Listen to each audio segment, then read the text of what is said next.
Donnie B, GotDaBeats.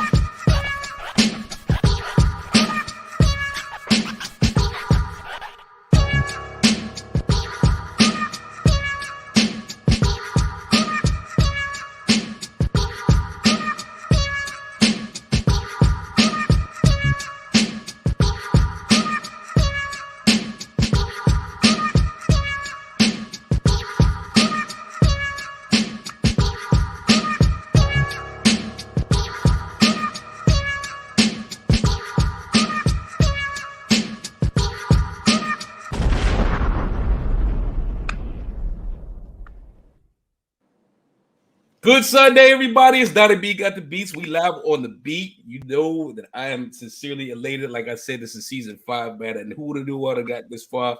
But anybody else other than me. But whatever, that's a whole different conversation. But nonetheless, thank you for tuning in.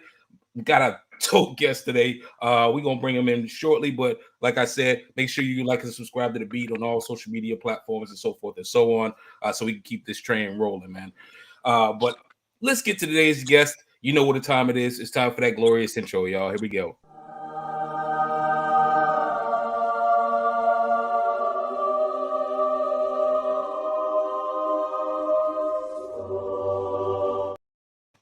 So, look, a week ago, maybe 2 weeks ago, I interviewed my first guest all the way from Accra.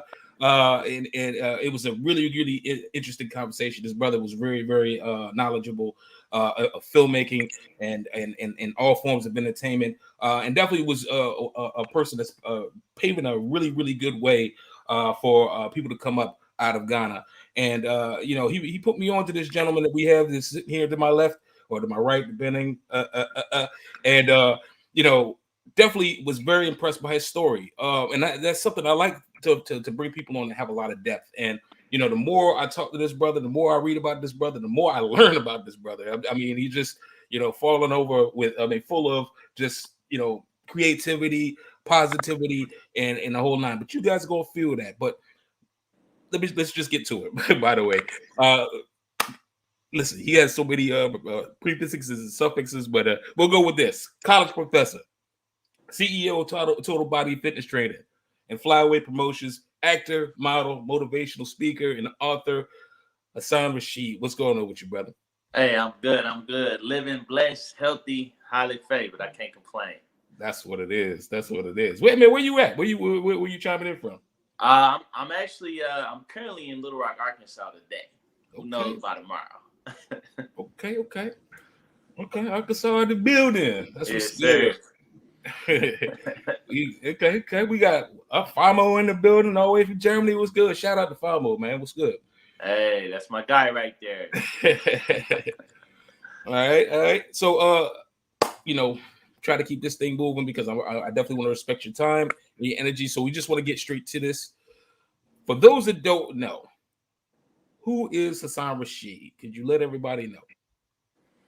Well, I'm kind of the I guess you can say superhero in my world. Always trying to change lives, always trying to help people be great, always trying to bring out the best of everybody, whether it be youth or adults. My passion is obviously with youth.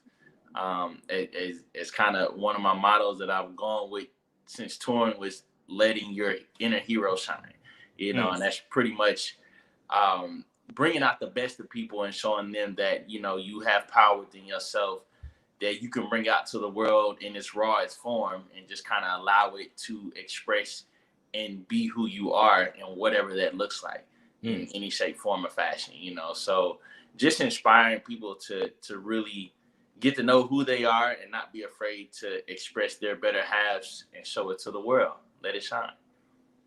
That's awesome.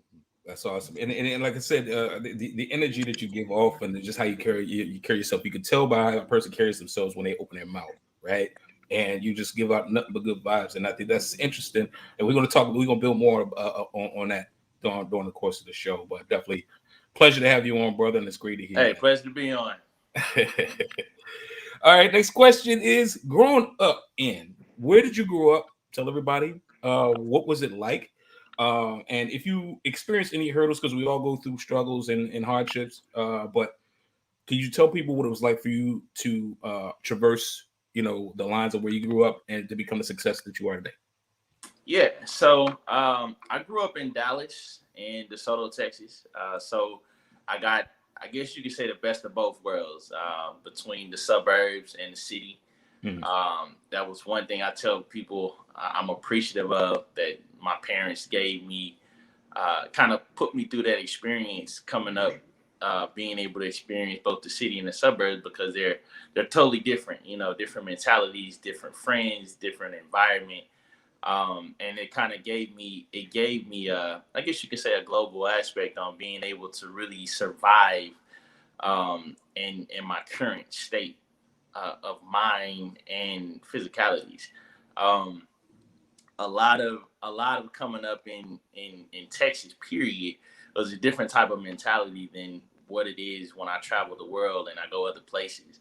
As they say, Texas is big. It's that's just a known factor. So coming from there, being in sports, high schools, building, architecture, land, just all of that in general, and traveling and seeing other places, it was like, okay, all right, so this is what the outside world looks like. Right. I mean, especially like in relevance to sports, it's sports in Texas is way different. It's a different level of things compared to other states and other places on many spectrums. So just being able to leave with that out of Texas and experience it in other places, and kind of just show that, look, hey, we handle business over here. Having to let that be known that, look, yeah, this is Texas. It's big for a reason. Yeah, they create beasts coming out of here. So Right. I like to have to let people know that on many spectrums, that, yeah, this is where it's at. But coming up in a two-parent household, and also being kind of the oldest of my mom's children and in the middle of my dad's children, very interesting. But it gave me a different aspect on life. Having to really just grow up fast. Also coming up with two educated parents. One being a hardcore entrepreneur, and pushing me at a very, very young age to be my own boss. Mm. That played a big factor in my upbringing, because it gave me a different mindset at a very young age, um, and kind of really to do for myself and create my own. It gave me a very, very creative mindset, to want to build and do things, in which at one point in life I thought I wanted to be an engineer, because that's all I like to do, was build things. I was always fascinated with Legos and erector sets and putting stuff together and taking stuff apart. And then I was always forced to have to read and get more knowledge on business and entrepreneurism and how to start businesses and terminology of it, and it gave me a different aspect. And of course, getting pushed by two educated parents and being the oldest and kind of really the guinea pig of the family, it gave me a lot of different experiences that I tell people, it's not something I can read in a book. It's hands on. It's actually getting in the dirt and had to dig my way out or find a way to make it happen. And of course, lead by example for my two younger brothers, Mm. to be able to be successful and not feel like a failure to them as well. So that gave me the mental mindset to push myself to the extreme, and really just, as they like to call me, overachieve on many levels when it Yeah. came to every single aspect of my life, whether it was sports, education, or business. But watching my parents struggle kind of with raising us, and also being able to be educators and do business, is kind of what motivated me to want to just go harder, to be able to at some point here soon, retire them and allow them just to relax, enjoy life, and not have to worry, and really just allow them to see the fruits of the labor of all the work they put in and making sure we could get to where we needed to go in life, you know. Right. Right. Listen, I mean, with that being said, because I mean, it sounds like you have had you obviously came from a very fascinating household. I mean, you don't need me to tell you that. I'm sure you already know that. But to be involved in so many things, like especially like with erector sets. I mean, you know, I don't remember the last time I ever talked to anybody that actually knows what an erector set is. You know what I mean? So that just again, it shows a lot about you and who you are. But with regard to building, and I know you said you wanted to be, and you know, you toyed with being an engineer. I mean, is that still something that like do you see everything that you have done up to this point as a construction to you know a pillar or something that you hope to like? Do you see the inferences there, or is I that do, and strangely enough, I begin to ask myself that question a lot in this new phase of my life as it deals with the entertainment business. I'm looking at it where it's like, okay, I'm thinking about building out these studios. I'm thinking about building out these infrastructures, you know, and then it's the part of me that's traveling, you know, where at one point in my young years, I had taught myself 5 or 6 different languages, you know, and all of that coming back together. And then it's all the business parts of it and all of that being intertwined, you know, and it's unique because there was a time point where I was like, okay, obviously this is an old part of me, probably never going to be used again, don't really need it. But you look at where I am now and where I'm going and my vision, and it's like, okay, maybe all of that was to get me ready for this point in this stage that obviously I couldn't foresee then. But I look at it now and I was like, okay, maybe that was just a path for me that was laid out that needed to be planted in that early phase so that in this later phase I could rekindle and remember those things as it helps grow me into what's to come. Right. You know, and it's been interesting and fun to think about all in the same sense, because it's like, okay, I didn't go in a career that, but that's still very much a part of who I am because it's happening. Okay, that makes sense. And I got another off script question. You said you traveled a lot. Where is the most interesting place that you've been, and what's the furthest place away from Dallas that you've been? I would say Japan is probably still the most interesting place of all the places in the world I've been. And for the mere fact, I still got to get back there. And the crazy thing, Ghana is probably the only country that I've spent the most time traveling back and forth to. Most of the places that I've traveled around the world, I probably only spent maybe 4 or 5 days there, unless I came back there twice. But the way everything was set up, I never had long to be away from home for too long. So I just enjoyed the days I could get. But Japan was an experience like no other because I'm a technology person when it comes to like futuristic phones, everything. You know, I've always really been one of those futuristic type people. I've always liked to have the most up-to-date technology. I've always believed in robots, and like I said, that stuff I grew up building. So I had a different type of mindset. So to be able to get to Japan and see all this different type of technology that we don't have in America yet, or wasn't created at that time period, right. It was very unique for me to see that. And then just even the culture itself and how different it was from America, between dance, between entertainment, between crime. I mean, it blew my mind just in the 4 days I was there, trying to figure out, okay, how I didn't even know a world like this existed.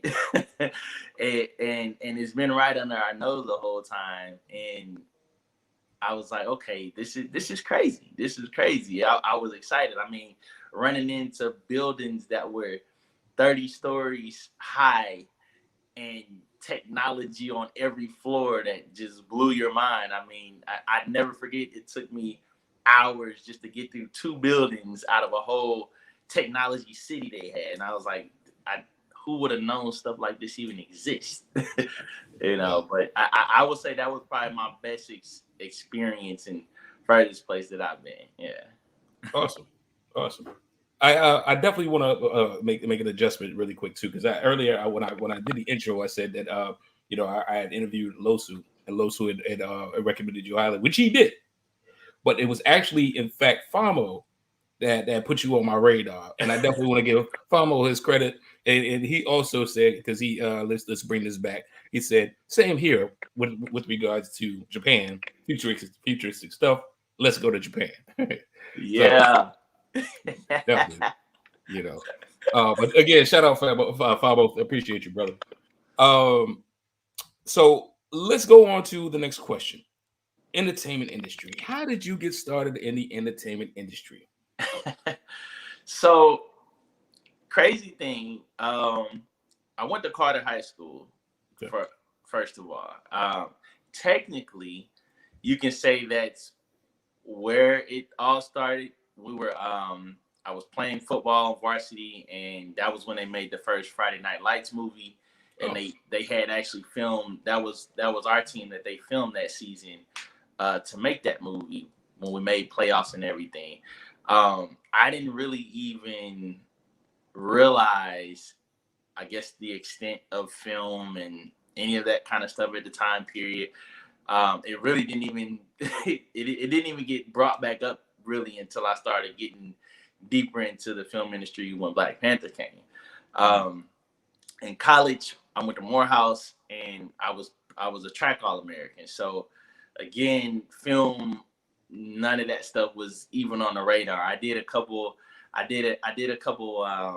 extras movie with a couple friends just to go make some money, and it was just kind of one of those, the homies are going to do it. Let's go make some extra money. We just standing around doing nothing. So whatever.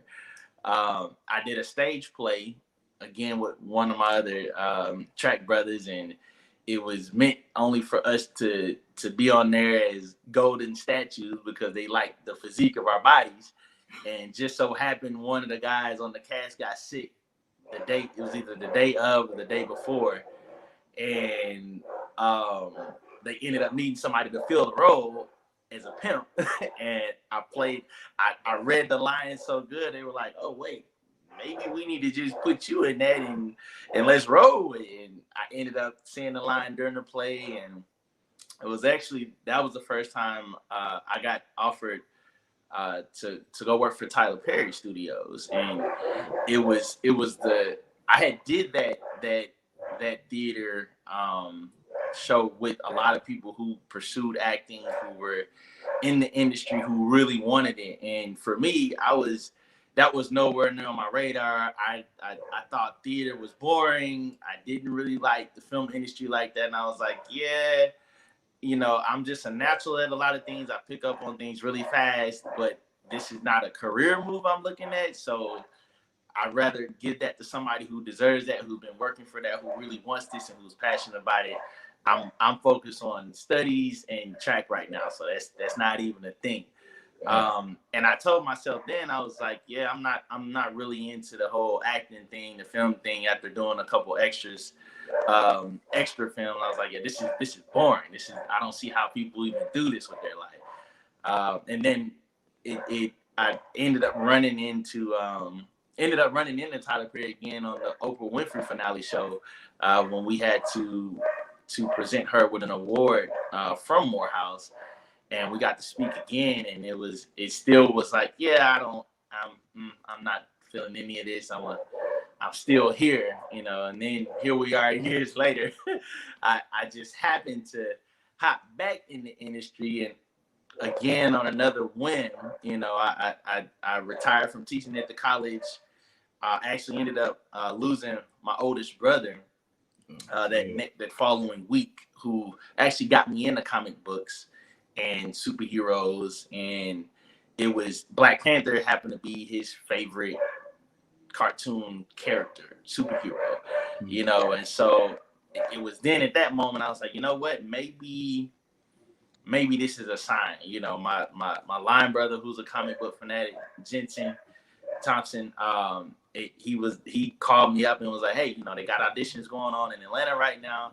It just so happened I was headed to Atlanta for a camping trip with one of my other little brothers, and it was like, okay, well, I'm going through the city, why not? You know, it's superhero related. You know, this is an icon for my brother. You know, I was at a different mental space in life where I was actually trying to figure out something.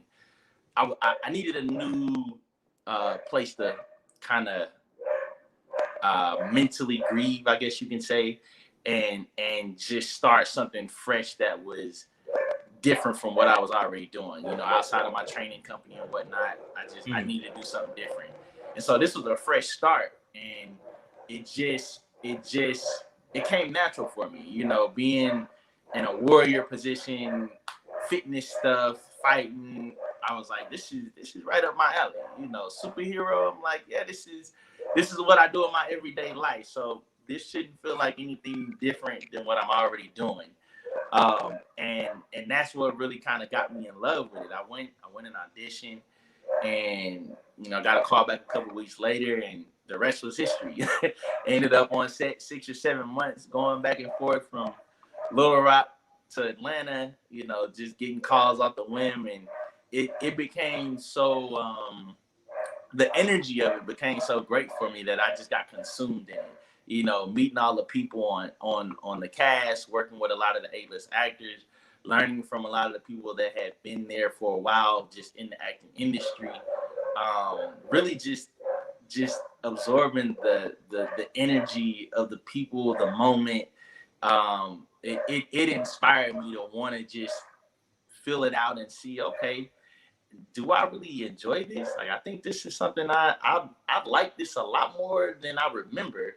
And then it hit me. It was like, okay, well, maybe it's because of the type of movie it is, because of the impact, because of the people I'm working with, because of what I believe it to symbolize, you know. And so that gave me a totally different aspect of it, to where it's like, all right, yeah, I think I might be able to do this. I think I might be able to do this. And it could have just been the stage of my life where I was at, you know, where it was time for, because I felt like it was time for something different, that this was fated for me to do, you know. And that's how I look at it. I'm like, yeah, I don't necessarily believe that, you know, things just happen. You know, it's like everything happens for a reason. And this was one of those. It's like, yeah, this was something that happened for a reason in the timing that it happened, and we're gonna flow with it.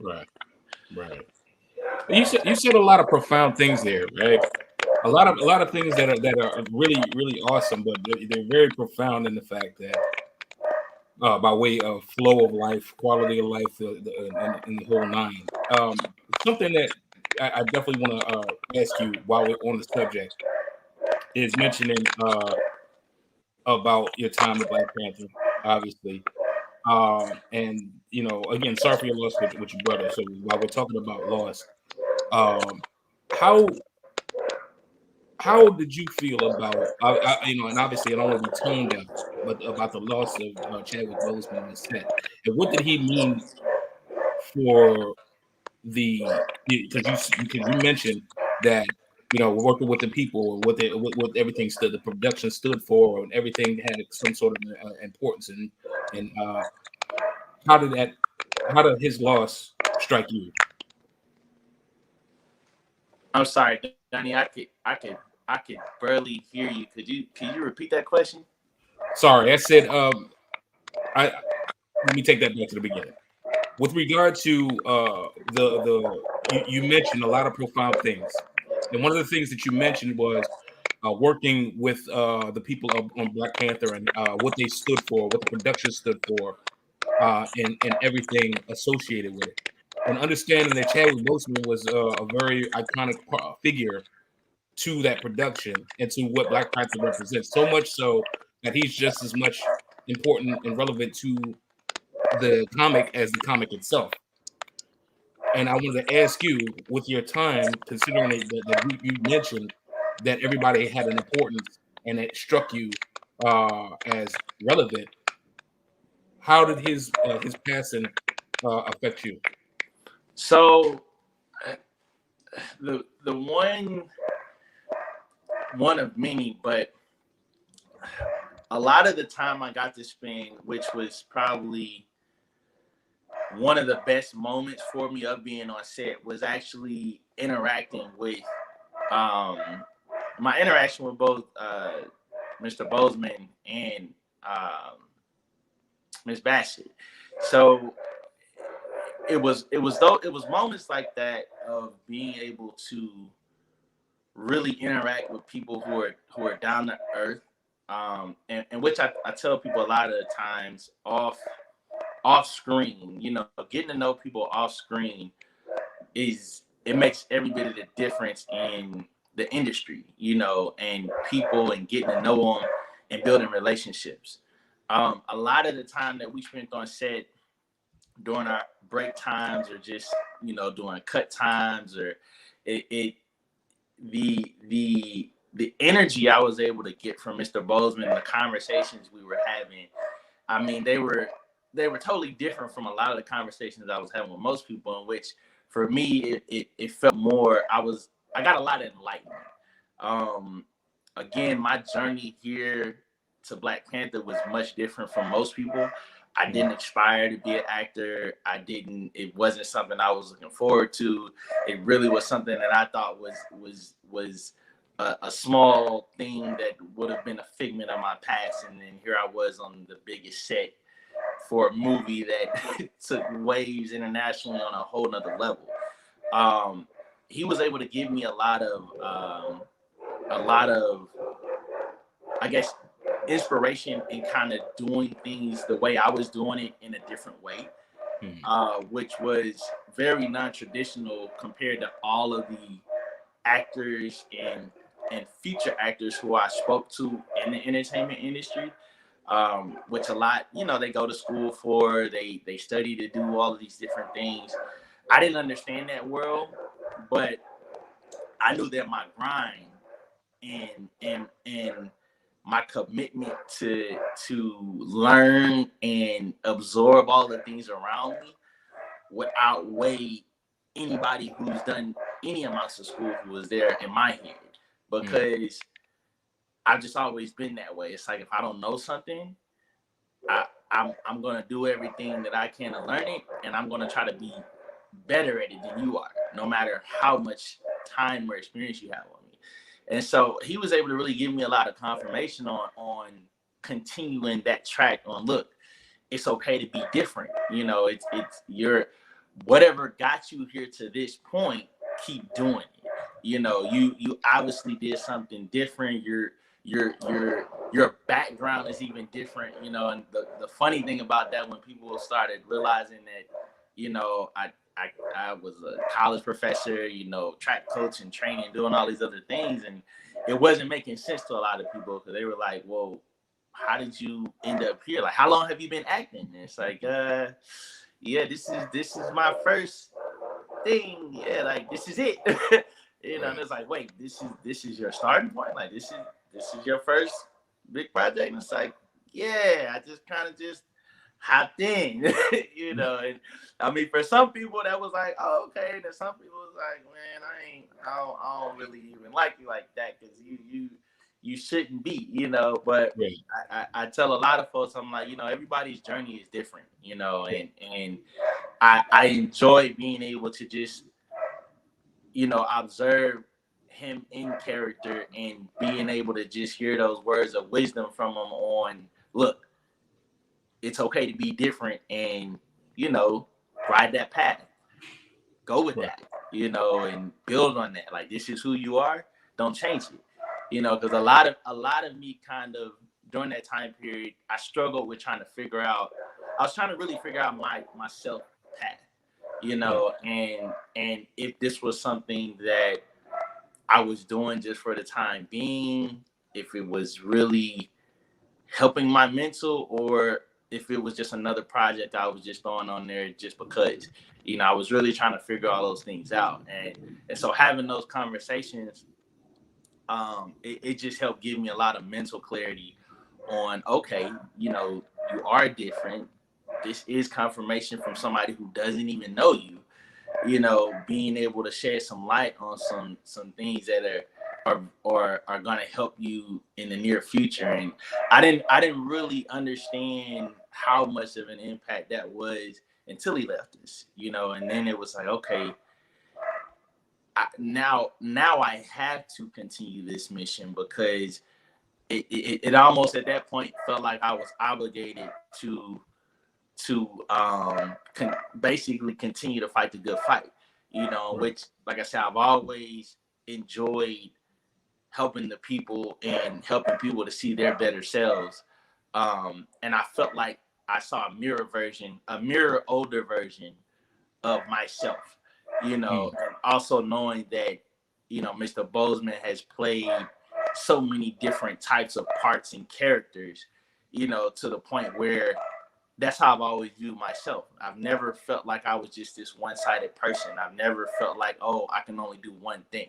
I've always been known for multiple things, you know. And it blows a lot of people's minds. They're like, well, wait, okay, we thought you did this, but now we find out, well, you do that, and you do that, and you do that. And it's like, okay, so you do a lot more than we thought you did. And so to be able to know that about myself and then see that in somebody who's applied that hardcore to the movie industry like that, it's like, okay, yeah, all right, yeah, I can relate with you on that. You know, yeah, I'm not an actor, but my life has been like a movie in all these different facets, you know. And so I was like, okay, this is inspiring to know. And from there, it was a motivational tool that just stuck with me. Like, okay, all right, let's do this. You know, I'm ready to do this. I'm ready to take on whatever comes. Let this be another challenge that I'm ready to overcome and master. Okay. It's an eloquent way of putting it.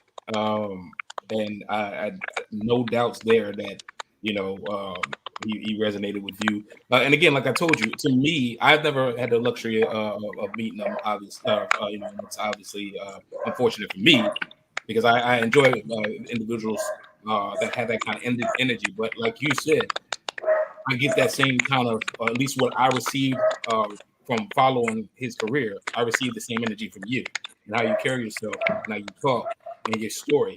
So again, you know, people look up to you in kind, and I think that's just amazing, brother. Just keep doing what you're doing, man. Seriously, because I mean, especially like you said, for you to land that plane, you know, and that's the first time you landed it, and it's something like that that made that kind of splash. That speaks a lot. It really does. You know what I mean? So, you know.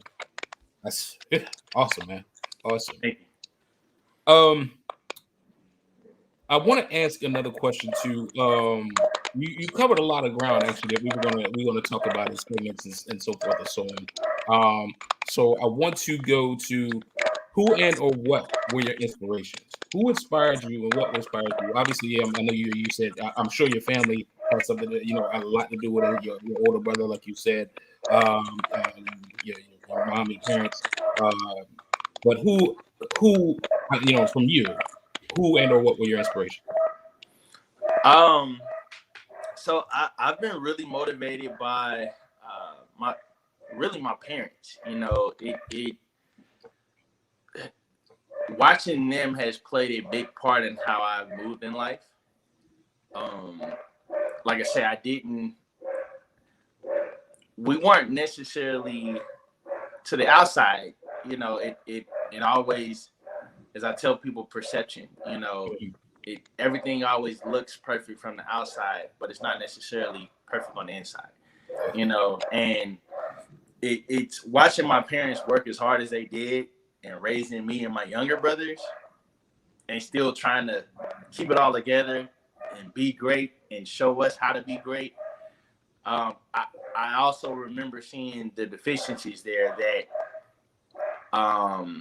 that caused for sacrifice for us to be able to make it, you know. And it's just like working on my doctors. It was, you know, I kept pushing myself to want to finish a doctorate just because of seeing my mother going through school for so long, and then my parents having to balance all of us playing sports, being academics, working. I was like, I don't want to have to look back and wish that, okay, I went and finished or completed something later on in life when I've already started having kids and family. And, I was like, yeah, I need to get some things out the way. And I want to get it out the way now because I know how I am and how I like to move.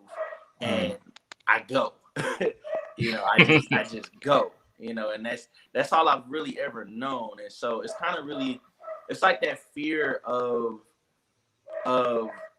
not finishing something and getting so big on the other side that you don't have time to finish it. Yeah. That's kind of always what's been instilled in my head. And so it also pushed me though to say, all right, I need to do A, B, C, D first, because if I go outside of that, it's gonna get pretty ridiculous, and even being a college professor, I did that for 7 or 8 years, and I told myself going into that, I was like, yeah, I don't ever want to be a college professor because both of my parents are educators. So I didn't even foresee myself being a teacher. I was like, yeah, I don't want to do that, helping mom grading papers when I was younger and doing, I was like, I don't want to be none of this. And got an opportunity in grad school, and it was like, oh, okay, well, I guess I'm about to be an educator too, and actually enjoyed it and loved what I was doing, the impact that I had for the students, and I started teaching when I was 21. So just imagine being at that age and all of your students are about the same age, if not younger or older as you, but not knowing that because of my mindset. I had always been really mature for my age. So a lot of people didn't really know how old I really was until my book came out, and then it started kind of sharing some parts of my life that people didn't really know. But it also became an inspiration for me to want to get myself out there more and kind of really show the young community that, look, anything you put your mind to and anything you want to do in life, nobody can stop you but you, and that was something I learned. I opened my first business when I was 13, and it was me just wanting to go, thinking that I wanted to start college early, graduate early, and go be a successful young entrepreneur. Little did I know when I took a college course that summer, that I would turn our college project into a reality. But the other part of that is I think I kind of want to stay in the norm. I don't think I want to go to college early and then have to grow up too fast and miss out on things that would have been different if I would have just waited a few years and stayed in my own age group, But it was also a motivation to say, look, I'm 13, you guys are 20, 30, and you're figuring it out or thinking, oh, because this 13-year-old is 13, he can't do it. Right. And in my head, it was like, no, I'm going to prove you wrong because I said I can do it, and I don't care what you think or what you believe. I'm about to show you better than I can tell you. Right. And a lot of youth nowadays, they don't have that. They don't have somebody to say, oh, look, no, you can do that. That's capable. Let me help you get to that level. They're more so faced with, no, you're too young to do that. Let's wait till you get a little older, or yeah, that sounds a little too far-fetched. That dream is too big. We need to mellow that down a little bit so it fits the description a little more. Right. It's not that shouldn't be the mindset of the people, and for me, because I'm a walking example of that has been able to have success, it's like, no, that's the wrong mindset to have. If you believe it, you can achieve it. If you want to do it, take the steps to learn it and just do it. Age is exactly what people say. It's just a number. It's like when I got to the point where I was teaching grandmothers and parents and people twice my age, you know. And then when people started finding out, well, wait a minute, you know, you're my kid's age or you're my grandkid's age, you know. It's like, but you're educating me, you know. It was that moment I had to tell people, you know, with knowledge has no age, you know, wisdom, you know, it comes in different shapes, forms, and fashions, you know. And as long as I can continue to give wisdom to people that lack it or need it to be able to better themselves, that's my mission, you know. And the more and more I see, especially now during the time period we're in, I'm like, this is needed more now than ever. You know, there is so few of us that are out there letting them know that, look, hey, you can do it, you are capable, and let's show you a way how to get it done, not just putting it under the rug and saying, look, we'll get to it, we'll figure it out later. You know, it's like later's not even promised, you know. So tomorrow's not promised, later tonight is not promised. It's like, what are you really waiting on? What are you afraid of?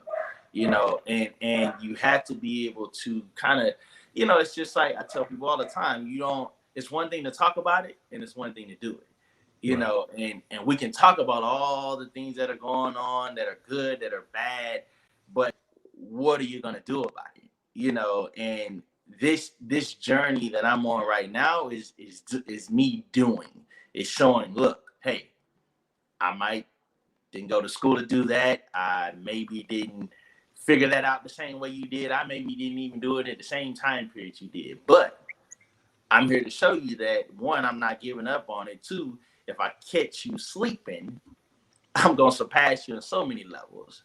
And three, hey, as long as you can put your mindset to it, it'll get done in the time period that it's supposed to get done. You know, it's fated to be able to get done when it gets to that time period, and not necessarily always on your time scale, but it's gonna be all right though, you know. And like I said, I'm gonna, as long as I'm breathing and can wake up every morning and continue to stay healthy, I tell folks, hey, I'll be there doing just that, showing you that, look, it is possible and anything can be done if you put your mind to it. Right. I mean, it's great words, brother. I mean, you know, I'm you know, I'm not as accomplished as you, but I'm one that, you know, I definitely have lived that life too. You know, I do a lot and I try a lot because I look at my mindset as more of a, well, why not me type of mindset. You know, you're gonna tell me I can't do that. Well, why not? Why can't I? You tell me why I can't, and I'll show you why I can't. You know what I mean? So I'm definitely very tenacious in that regard, but I definitely agree with everything that you say. Not like you need my you know, agreements or anything, but yeah, it's just, it's very, very refreshing to see somebody actually achieving and doing it, you know, in spite of whatever negativity is out there, whatever you know, other people's opinions or perspectives or whatever they, you know, because people always say perception is reality, right? So they perceive you to be this, so it's got to be true, right? Well, what if you're wrong? And what if I am that guy? You know what I mean? And you know, I tell a lot of my friends down too. It's like, okay, what if, you know, only Superman wears the cape? Not everybody else knows what it's like to don the cape and go leap, you know, tall buildings in a single bound. So how can you even talk about what that man is going through? Mm-hmm. How can you even talk about his limits, right? And so, you know, it's definitely, like I said earlier, refreshing to hear a brother that say that is accomplishing. And like you said, like, and let me say this too, you know, Lord only knows we could become besties, you know, in the coming years, man. And I'm gonna tell you right now, if that is the case, anytime you say, well, I don't want to do something, I'm gonna have my dog ears up, because every time you say I don't want to do something, you end up doing it and knocking it out the park, man. Like, it's awesome, man. It's just really awesome. So yeah, I mean, again, I appreciate it. Again, you covered a lot of ground on this, and it's definitely good to hear. I want to transition into you know, the next phases of the interview. Still try to keep this and respect your time a little bit. We have a segment called Hot Topics, and I would definitely like to see what answers you come out from the hot topics. So stay tuned and check this out. All right.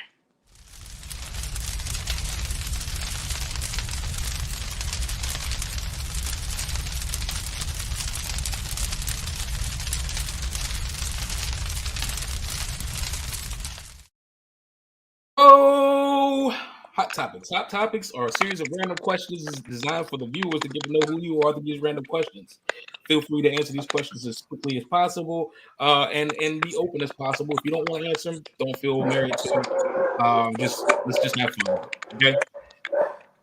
First question: 3 things you didn't know. What's 3 things that the world does not know about Hasaan Rasheed, or 3 things that they need to put respect on your name for? 3 things. So I say one of the most probably unique things that has changed or gotten crazier as I get older. My hair color. A lot of people, some people know, some people don't know, but the majority of the world doesn't know. I have probably 4 different hair color variations that sprout out and do random things over time. That was kind of one thing that happened actually while I was on set. When I first showed up on set was how bright my hair was, and then how much it changed during the time period I left from walking from one door to another door, and the lady looking at me like I was crazy, like I did something after I explained to her that my hair did crazy things. It's unique. And I've asked my parents about it a few times, and have gotten some really interesting answers on genetics. Okay. That root back and actually threw me off for a while. But I got some traits in there that are very unique, that make me stand out a lot from most of my brothers, in the reddish tones and the brown and sandy colors and the blonde that I have in my hair. So that's one main interesting one that throws a lot of people off when they see me. I'm like, okay, wait a minute, it used to be, did you color your hair? And the one time that I tried to control all of it, it went bad. It went real bad, real fast. And it was like, yeah, we're not gonna try this hair dyeing thing again. I don't see how people do it, but I think it might not be best for me. Indeed. Okay, so that's one thing. What's the other 2? So another thing is I'm a real daredevil. So I live life on the high side. Like I do crazy extreme stuff. I'm not as bad as I used to be, but yeah, like hopping out of planes, jumping off of cliffs and stuff. That used to be my I don't know. I just used to get a kick out of it. It's like high energy. It's like always having that mentality of, oh, I feel like Superman, and so always wanting to be at the challenging myself. Really, I think that's what it probably more is challenging myself to new heights to see how far I can really take it. Okay. And I guess now as I get more in this movie career, I'm trying not to be too crazy with it, just because I know I need my limbs and everything. But that's another crazy fun fact. It's like, yeah, I'm an extremist. Let me see, what's one more? I'm very very sporadic, so I like traveling a lot, and so a lot of people don't know sometimes in my real life I can probably be in. It's not abnormal for me to be in 3 or 4 states or countries within a 24 or 48 time period. Just literally just get up and just go. I'm kind of still really an antsy body, and me sitting still long sometimes is never really good. It's a good and a bad, but I tell people I just enjoy living, and that's what kind of it keeps me going. What I think without it, I wouldn't have a reason for wanting to live as much if I couldn't be moving around, seeing new things. That's awesome. I mean, it just wow. Okay, the hair color thing. I'm still flipping off of that, but definitely the 3 or 4. Man, that's hey. This is the next one. They ain't got no award for that, but I'm gonna cut that with the interest in time. But you deserve an award to be able to be in 3 states and countries within 20. That's awesome. I guess I'll go to something relevant. Netflix. What's on your visual playlist? What, like, since you're in the entertainment industry, what you got to be watching something or studying something.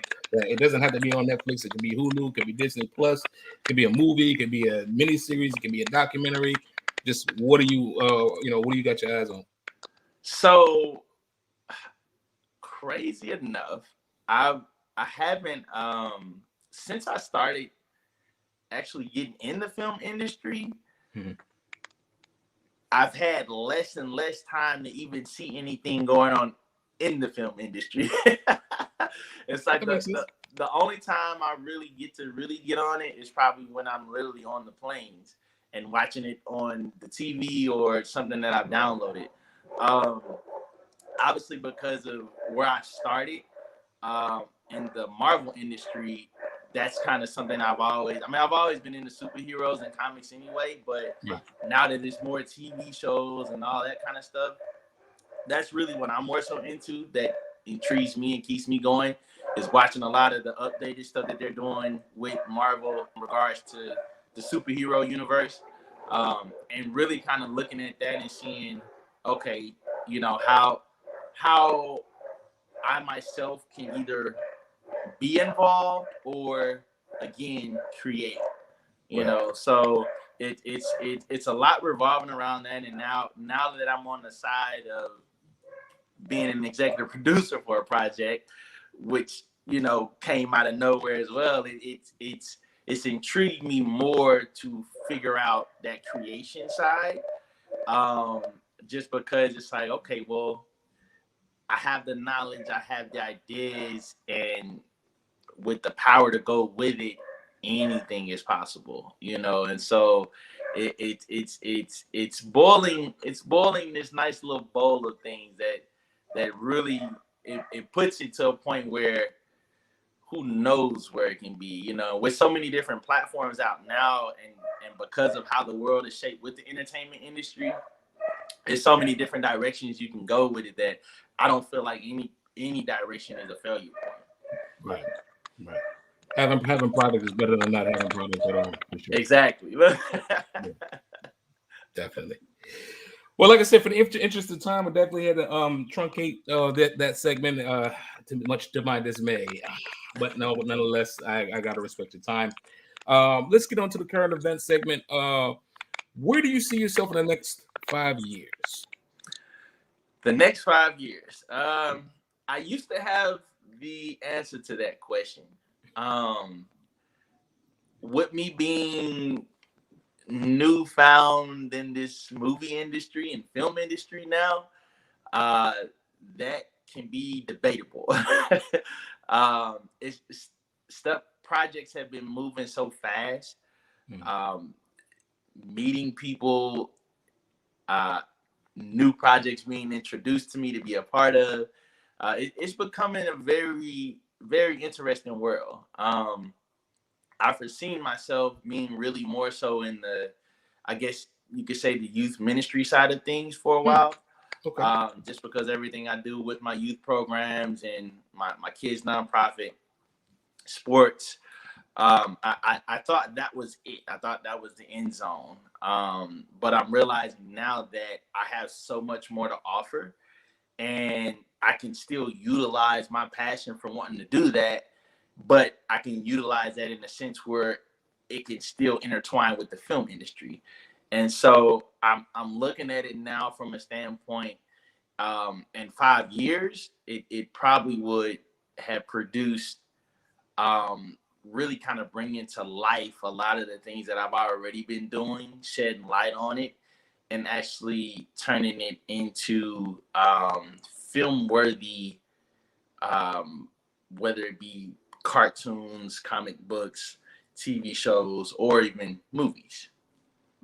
Okay. Awesome. I know I brought this up, and your eyes lit up. So I definitely wanted to see if we can edge out enough time for this one. What are your thoughts on today's entertainment industry as a whole?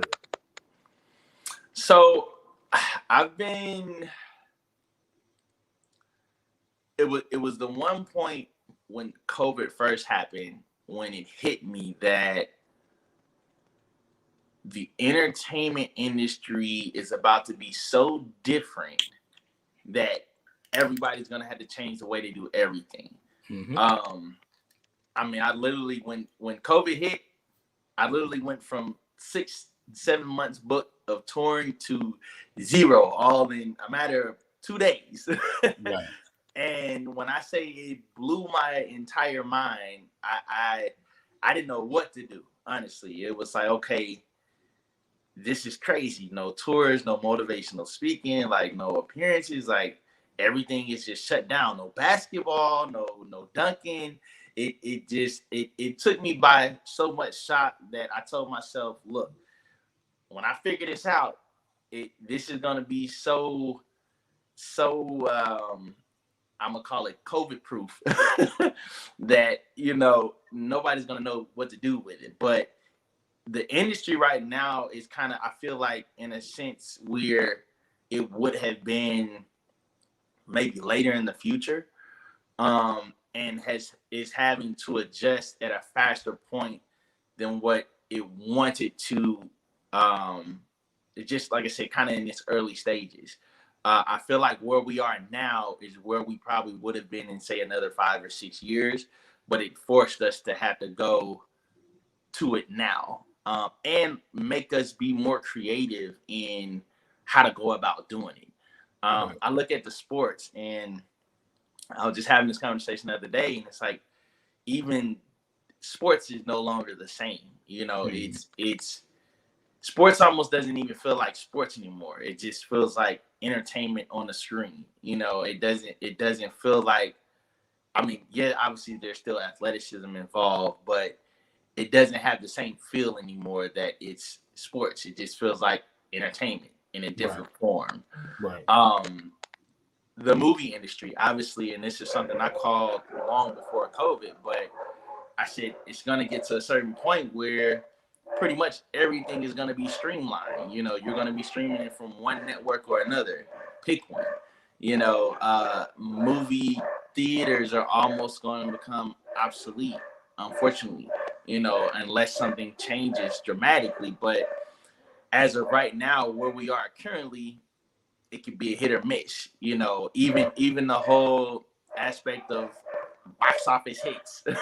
It's like, I feel like it's gonna come to a point in time where it's like, all right, a movie can't necessarily make a box office hit. Why? Because you can't air it in a movie theater. It's gonna be to the point where, yeah, you're gonna have to gauge it off of what it does on the streamline, the internet, views, all of that kind of stuff. So forcing people to understand different aspects of, one, how to entertain, two, how to put it out there for viewers to be able to see the entertainment, and three, most importantly, how to still be able to monetize it to where it makes financial sense.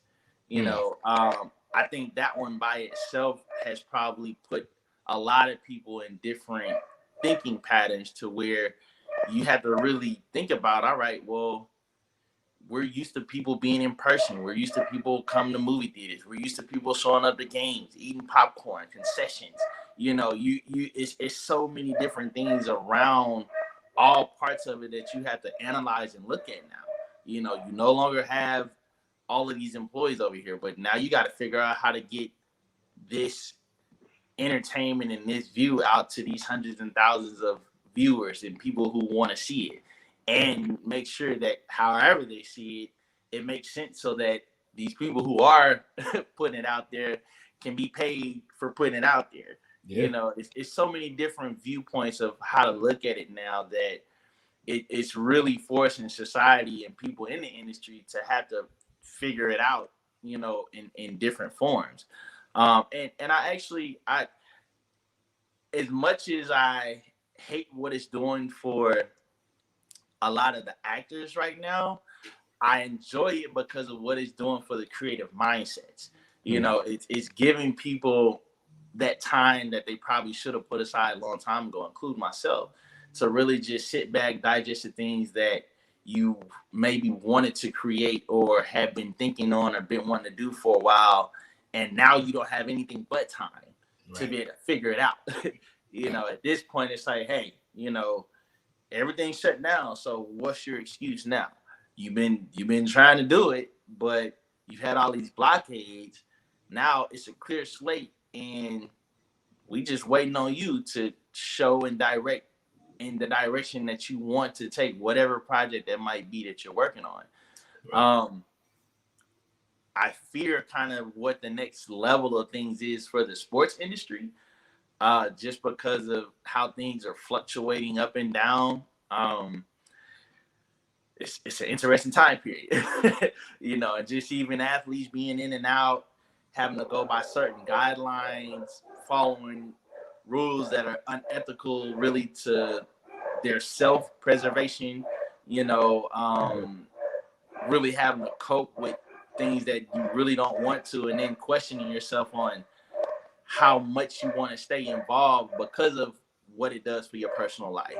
You know, people leaving the industry for those various reasons as well, just because it does boil down to a point of, okay, well, how much do I enjoy doing this, and then how much do I enjoy just living for me at the same time? You know, so that those are pivotal things that you have to think about now. You can't just go in with the mindset of, oh, I'm going to do things the way I used to do it, because nothing is the way it used to be. You know, there's stipulations, there's rules, and it's like, hey, if you can't get with the times of what's going on, it's almost like you're stuck at a brick wall. You know, the decision is pretty much already made for you, and it forces you to have to think, okay, is this something I can live with, or is this something I can't live with, and I got to figure out a different path in my life? You know, because at this point, a lot of what's going on right now is very life-changing, you know, and nobody can necessarily predict what's going to happen next. It's just, at this point, my motto is, hey, stay ready. You don't have to get ready, you know. And it's one of those exciting things too, that kind of also is for me, it's inspirational because it forces me to have to think outside the box, which is what I like doing anyway, staying outside the box. Right. It definitely appeared that you do like to think outside the box and move outside the box and travel outside the box and travel to 3 or 4 different states at the same time. Like, it's amazing, man. Like, I agree with Famo, man. Great interview, man. Definitely, you're definitely somebody, you know, that people need to follow, and they definitely need to you know, the support and just watch you grow, because I think this is only the beginning, bro. Like I said, if you landed on Black Panther and that was your starting point, Jesus, really, you know what I mean? Like, that mushroom cloud is gonna be something epic, man. Really. I definitely want to ask. Do you have any advice for any aspiring talent, young entrepreneurs, young because you said a bunch of stuff that people should have been writing down throughout the whole interview, but specifically speaking to those young people that will see this and you know, are aspiring themselves, what advice do you have specifically for them? I would say keep practicing at anything that you think is something that you want to do, and don't be afraid to try something new, even if you think you might fail at it. Again, I'm a prime example. Acting, I felt like wasn't for me, but I felt like if I didn't give it a try, at least I would never know. Mm-hmm. And here I am, War from the Archives, main character, speaking role. Never thought I'd be speaking in an entire movie. Went from no lines to all lines. You know, anything is possible in a whole nother country on an international platform. You know, to an executive producer. You know, there is no limit to what you are capable of when you put your mindset to it, and that's really it. The mind is a powerful muscle. People need to spend more money trying to dive into just what makes the mind tick instead of outer space and in the ocean, you know. But you know, that's neither here nor there. That's just my opinion. But right, it makes sense. I definitely want to throw out there too, because you mentioned it, and I definitely want to take this opportunity to throw the plug out there. Make sure y'all check out War from the Archives. If you want to learn more about it, either reach out, talk to Hasaan Rasheed, or the previous guest, Losing Confidence, who directed and really put that whole thing together. It's going to be epic, so stay tuned, and it's going to blow your mind, I promise you. Definitely. Last question for the day, when we can let you go, is how can people learn more about you? I mean, it's a very simple, straightforward question. I've been putting up the social media up on there, but please give us social media, shout outs, anything that you want to put in this space, feel free. Hey, Hasaan Shines. That's HasaanShines on all platforms. And you can follow pretty much the story on there. Either one of those platforms to kind of tell you what's going on, what we're doing. Shout out to Famio, shout out to Losu. Hey, we've been doing a lot of work and getting this thing together. This is about to be a powerful project, and it's about to shock the world. And I look forward to trying to bring the world along with it, because it's a lot out here for us to really build from each other. And I feel like this is going to be the starting point to really bond and bring the nation together. Agreed.